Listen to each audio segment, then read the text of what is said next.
नमस्कार, श्री स्वामी समर्थ. बघा, पुन्हा एकदा तुमचे सगळ्यांचे माझ्या चॅनलमध्ये स्वागत आहे.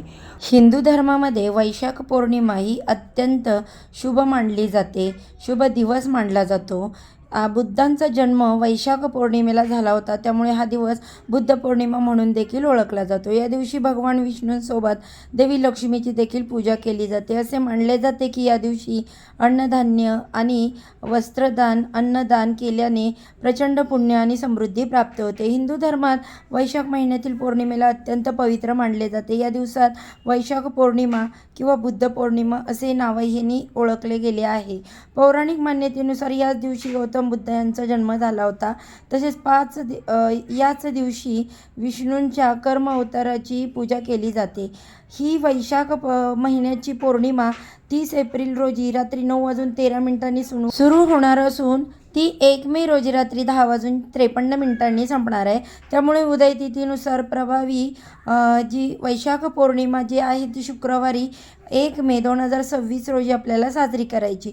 पंचांगानुसार वैशाख पौर्णिमेची तिथी 30 एप्रिलच्या रात्रीपासूनच सुरू होत असली तरी उदय तिथी ही महत्त्वाची मानली जाते आणि ही पौर्णिमा 1 मे रोजी साजरी केली जाईल. वैशाख महिना हा हिंदू चा अत्यंत पवित्र महिना मानला जातो. हा भगवान विष्णूंचा आवडता महिना मानला जातो. असे मानले जाते की भगवान विष्णूंचा 9वा अवतार महात्मा बुद्ध यांचा जन्म याच दिवशी झाला होता. स्कंद पुराणामध्ये हा महिना दान, तपश्चर्या आणि कार्य पूर्ण करण्यासाठी सर्वोत्तम मानला जातो. वैशाख पौर्णिमेच्या दिवशी केलेले दान आणि पुण्यकर्माचे फळ कधीही न संपणारे असते. तर या महिन्यातील तीव्र उष्णतेमुळे पाणी, घागर, त्यानंतर छत्री दान केल्याने भगवान विष्णूंची विशेष आशीर्वाद देखील आपल्याला प्राप्त होतो. आता या दिवशी जर आपण काही उपाय केले, काही सेवा केल्या तर त्या खूप प्रभावी ठरत असतात. भरपूर वेळा आपल्या आयुष्यामध्ये अनेक अडीअडचणींना, संकटांना आपल्याला सामोरं जावं लागतं. तर आपण कितीही कष्ट केलं, मेहनत केली तरी कष्टाचं फळ आपल्याला पाहिजे तसं मिळत नाही. तसेच आपल्या आयुष्यातील दुःख, दारिद्र्य, गरिबी ही देखील दूर होत नाही. प्रत्येक आईवडिलांची इच्छा असते की आपल्या मुलाची प्रगती व्हावी अभ्यासात आणि पाहिजे तसे मार्क्स मिळावेत किंवा त्यांच्या अभ्यासामध्ये लक्ष जर लागत नाही, मुलांचा विवाह जुळून येत नाही किंवा मुलांना नोकरी मिळत नाही किंवा घरामध्ये संतानप्राप्ती होत नाही, मग किंवा पितृदोष असेल, अशा अनेक समस्या आपल्यासमोर असतात. आणि सर्वात महत्त्वाचं म्हणजे पैशाचं ढोंग हे कधीही करता येत नाही. तर आपल्या घरातील या सर्व समस्या दूर होण्यासाठी या दिवशी कोणते उपाय करावे, कोणत्या सेवा कराव्या याबद्दलची माहिती आज मी तुम्हाला या व्हिडिओमध्ये देणार आहे. तत्पूर्वी तुम्ही माझ्या चॅनेलला अजून सबस्क्राईब केलं नसेल तर सबस्क्राईब करा आणि जाता जाता एक कमेंट पण नक्की करा. तर बघा, या पौर्णिमेच्या दिवशी आपण सकाळी लवकर उठायचे. अगदी तुम्ही ब्रह्ममुहूर्तावरती उठला तरी चालेल. ब्रह्ममुहूर्तावरती आपण ही जी काही पूजा करतो, सेवा करतो, तर त्या सेवेचे आपल्याला अगणित फळ मिळत असतं. सकाळी लवकर उठायचं, अंघोळ करायची. त्याचबरोबर या दिवशी घरामध्ये आपण गोमूत्र शिंपडायचं आहे किंवा पाणी घ्यायचं, त्या पाण्यामध्ये हळद टाकायची, पाणी घरामध्ये ते शिंपडावं. त्यामुळे आपल्या घरामधील नकारात्मकता दूर होत असते आणि आपल्या घरामध्ये सकारात्मक ऊर्जेचा संचार होतो. त्यानंतर बघा, भरपूर वेळा आपण आपल्या घरामधली माणसं देखील बघा करत असतो की नकारात्मकता देखील ते बोलतात. त्यामध्ये घरामध्ये जर गोमूत्र किंवा हळदीचं पाणी आवर्जून शिंपडावं आणि त्यामुळे आपण जी काही सेवा, पूजा करतो तर ती पूजा नक्कीच सफल होते. तसेच उंबरठ्याला हळदीचं लेपन देखील करायचं आहे आणि त्या हळदीमध्ये आपल्याला गोमूत्र, कापराची वडी कुस्करून टाकायची, हळदीचं लेपन करायचं उंबरठ्यावरती. जर आपण प्रत्येक पौर्णिमेला हळदीचं लेपन केलं तर कोणतीही नकारात्मक ऊर्जा आपल्या घरामध्ये प्रवेश करत नाही. आपल्या घरामध्ये सकारात्मक ऊर्जेचा प्रवेश होत असतो. सकारात्मकता हीच घरामध्ये येत असते. तसेच अष्टलक्ष्मी देखील आपल्या उंबरठ्यावर जरूर काढायचे आहे. कुंकू घ्यायचं आहे, कुंकवातला गुलाबजल टाकायचं किंवा तुम्ही गंगाजल देखील टाकू शकता. ओल्या कुंकवाने आपल्याला उंबरठ्यावरती अष्टलक्ष्मी काढायची. अष्टलक्ष्मी म्हणजे काय, तर आपण 8 उभ्या रेषा ओढायच्या आहेत लक्ष्मीच्या नावाने. त्या रेषा आणि लक्ष्मीची नावे आहेत आदिलक्ष्मी, धनलक्ष्मी, धान्यलक्ष्मी, गजलक्ष्मी, संतानलक्ष्मी, वीरलक्ष्मी तसेच विजयलक्ष्मी, विद्यालक्ष्मी. आता या लक्ष्मींच्या नावांमध्ये याचा अर्थ दडलेला देखील आहे. आपण जर या 8 लक्ष्मीचे पूजन केले तर आपल्या घरामध्ये कधीही धनधान्याची कमतरता भासत नाही. त्याचबरोबर आपल्या मुलांची देखील प्रगती होते, तसेच आपल्याला प्रत्येक कामामध्ये यश देखील मिळतं. मग आपण या प्रत्येक लक्ष्मीच्या नावाने एक रेषा आवर्जून ओढायची आणि किंवा कुंकवाचा एक टिळा लावायचा आहे असं म्हणतात, तरी पण चालेल. अगदी प्रत्येक पौर्णिमेला तुम्ही आवर्जून तुमच्या उंबरठ्यावरती अष्टलक्ष्मीचं पूजन आवर्जून करायचं आहे. आता हळदी कुंकू लावायचं, धूपदीप ओवाळून घ्यायचा, दिव्याने ओवाळायचं, फुलं अर्पण करायची आणि उंबरठ्याच्या बाहेर आपण रांगोळी देखील काढायची. आता आपल्याला मोठी रांगोळी काढणं शक्य होत नसेल तर अशा वेळी छोटी रांगोळी काढली तरीही चालेल. माता लक्ष्मीची पावलं काढायची. एका पावलामध्ये हळद, एका पावलामध्ये कुंकू भरायचं.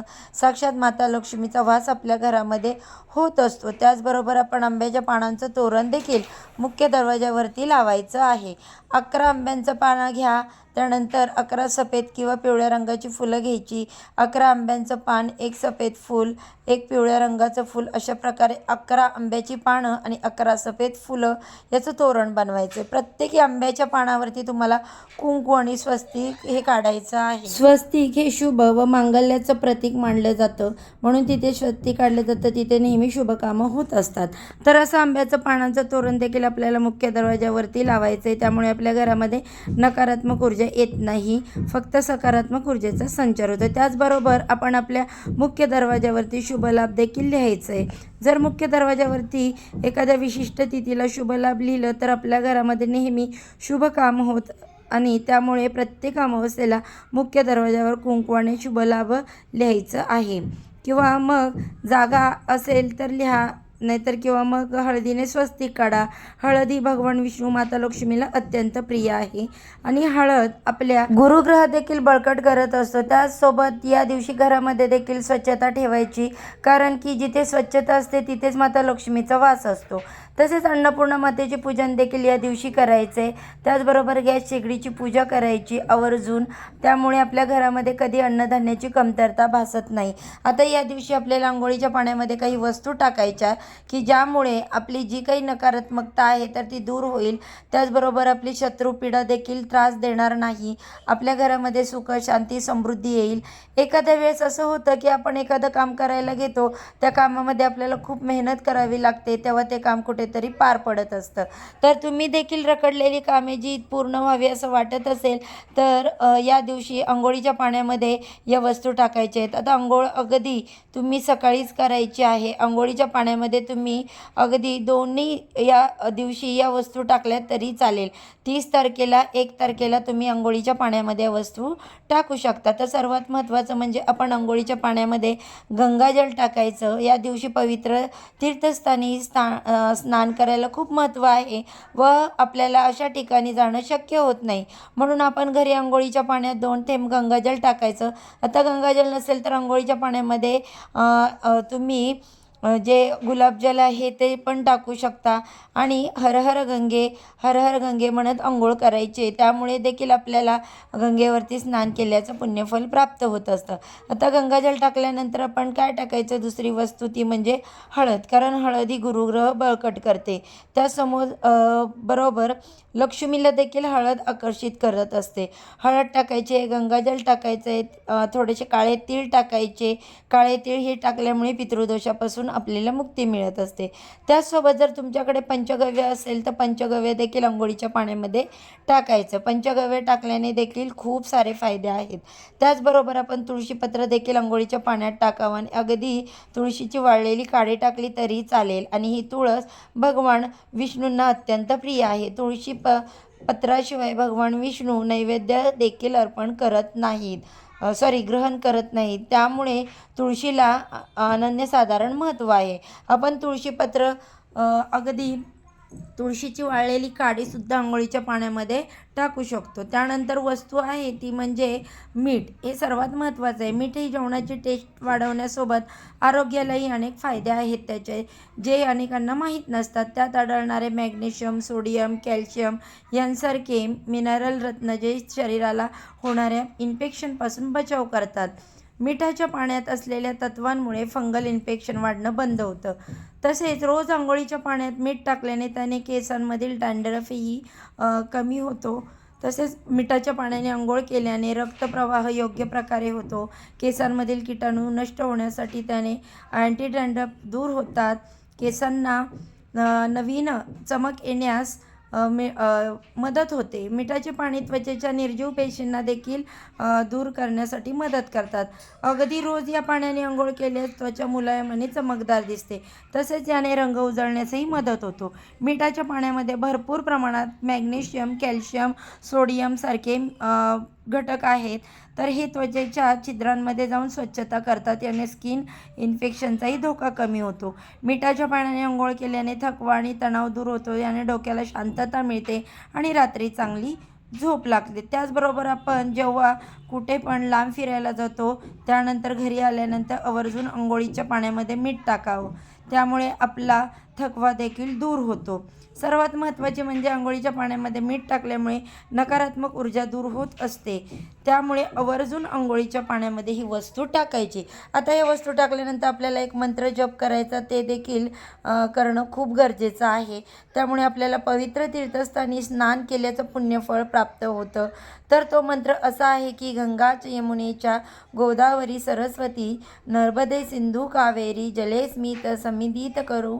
आपण या मंत्राचा जप अंघोळ करताना करायचा किंवा अंघोळीच्या पाण्यामध्ये वस्तू टाकतो त्यावेळेस करू शकता.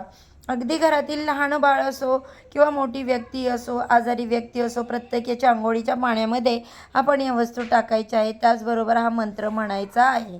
त्यामुळे आपल्या आयुष्यातील संकट, दुःख दूर होईल व आपली प्रगती होईल. तुम्हाला जर हा व्हिडिओ आवडला असेल तर चॅनलला लाईक करा, सबस्क्राईब करा. आजच्या व्हिडिओचा इथे सेंड करते. उद्या अशाच छानशा व्हिडिओसोबत पुन्हा नव्याने भेटू. सर्वांना श्री स्वामी समर्थ.